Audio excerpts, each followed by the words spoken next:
आप लोग का स्वागत है मेरे YouTube चैनल अनमोल कहानियाँ जीवन की में। तो दोस्तों, जैसा कि आप लोग को लग रहा होगा कि ये रात है, लेकिन ये रात का समय नहीं है, ये अमृत वेला है। और अमृत वेला के 3 बज रहे हैं।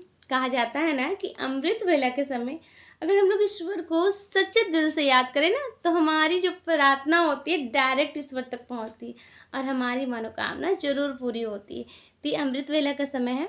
और तो मैं ये कहना चाहूँगी दोस्तों कि जब भी हम लोग पूजा करने जाते हैं ना मंदिर, भगवान शिव के दर्शन करने जाते हैं खासकर, तो भगवान शिव के दर्शन करने के पहले हम लोग नंदी देवता के सामने, नंदी देव के सामने नतमस्तक होते हैं और उन्हें अपनी मनोकामना पहले बताते हैं।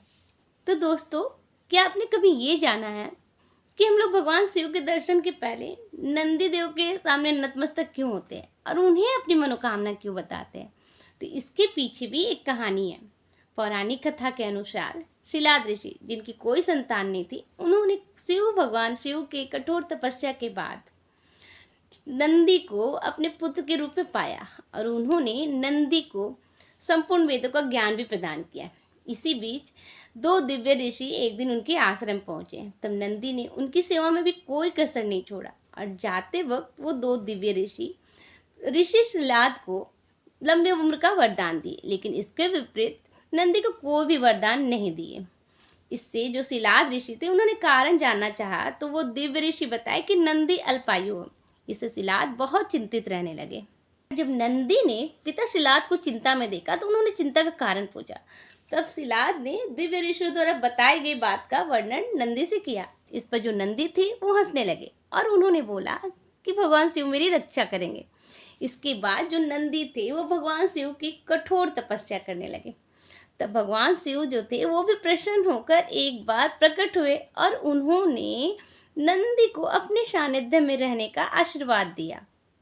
और भगवान शिव नंदी के समर्पण से इतना प्रसन्न हुए कि उसे बैल का चेहरा देकर अपना वाहन बना लिया और अपने गणों में शामिल कर लिया। तब से लेकर आज तक भगवान शिव के साथ उनका प्रिय गण नंदी भी हर जगह दिखाई देता है।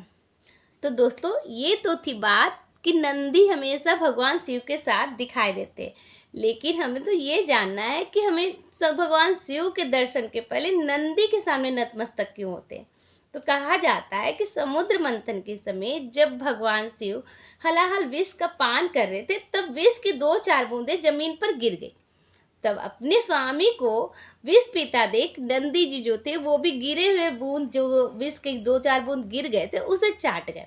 तो अपने भक्त का ये भक्ति भाव और समर्पण देखकर भगवान शंकर बहुत प्रसन्न हुए और उन्हें अपने सबसे बड़े भक्त की उपाधि दी और उन्होंने नंदी को ये भी आशीर्वाद दिया कि मेरे दर्शन के पहले तुम्हारे दर्शन जरूर किया जाएगा। तो दोस्तों, यही कारण है कि नंदी को भगवान शिव का द्वारपाल भी कहा जाता है। और जो नंदी होते हैं भगवान शिव के भक्तों की परीक्षा भी लेते हैं और उनकी मनोकामना को भगवान शिव तक पहुंचाते हैं।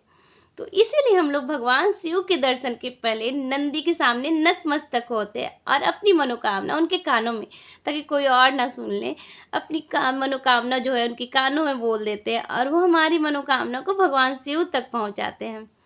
तो दोस्तों, अगर वीडियो अच्छी लगी तो प्लीज़ लाइक ज़रूर कर देना और अगर चैनल पे नए हो तो प्लीज़ सब्सक्राइब ज़रूर कर देना। इसी के साथ मिलते हैं फिर एक रोचक जानकारी के साथ नेक्स्ट वीडियो में।